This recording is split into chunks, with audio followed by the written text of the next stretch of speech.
I joined at 23, and then when we did the record, so I was 24. So, and I had only lived here I had actually moved from San Francisco area by myself, and then a friend of mine had a band up there, so he goes, "Hey, can I come down and promote my band?" I said, "Yeah, yeah, yeah. We'll go on Melrose and just go check it out." So that's what we did. And then he was talking at a store, going, "Can I put flyers up?" The guy said, "Yeah, yeah." It was Tammy. He goes, "Do you know of any guitar players?" My buddy goes, "Yeah, this guy." So that's how I met Tammy. He was like one of the first people I met in LA. And then Oh, really? yeah, and then we started. I had a car, he didn't, so I'd pick him up at Retail Slut was the name of the store. We'd go back to my place and play, and then I'd drive him to the Troubadour because I think he was doing lights at that time at the Troubadour Club. So, so he was kind of forming the band.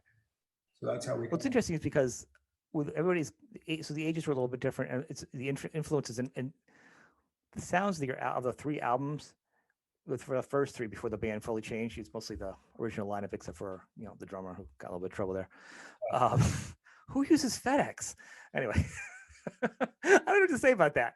But on a serious note, like the sound changes so much, and I'm kind of just curious. Like, I mean, it's supposed to like.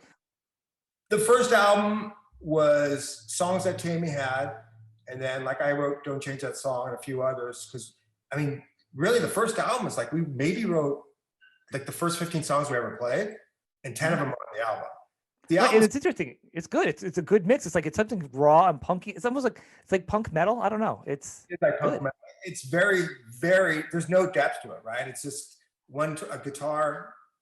There's no like double tracking our guitars like we did. We double, triple, quadruple track our guitar playing after that. That album, I had 1 amp, 1 guitar. My amp blew up the last day we were recording. We didn't like, when you go in, you're doing a record, you fix, you go through your equipment, make sure everything's cool and this stuff. We didn't do that with the first record. First record's like a demo. And it's like a demo of a band just started. That's the way I look at that album. It's crazy though, because I mean, looking back, I mean, it's pretty crazy that it holds up.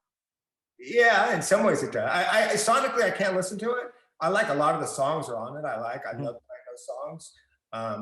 Yeah, sonically it was, but we did that whole record I have the receipts for that record actually. It was like $38,000, and at that time you were getting like $250,000 to go record, and we did the whole thing for under $38,000. So therefore it's like a demo in a way. Wow. I know Rick Brody did it, right? The guy who did Poison. I know he was more digging on you guys in the press, and he was kind of giving them jabs about it, saying this is the album, this is what I wanted the Poison album to sound like or something. And I wouldn't have heard that either. It was kind of weird at the time. And back then there was no online. It was like one person says one thing and it was out there as a magazine and it's gospel.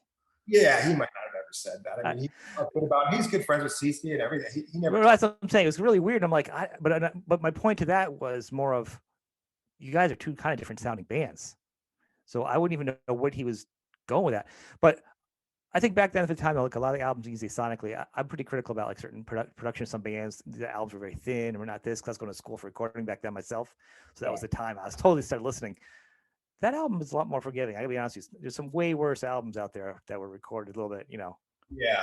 I mean, there's charm to it. I remember a guy goes, I turn up the guitar on Shit Rolls In, I think, and you can hear the hum and stuff, because I love that stuff. I'm like, yeah, that's cool. I mean, that kind of stuff, which we didn't even do. We just did it because, it was done kind of on the cheap. But there's charm.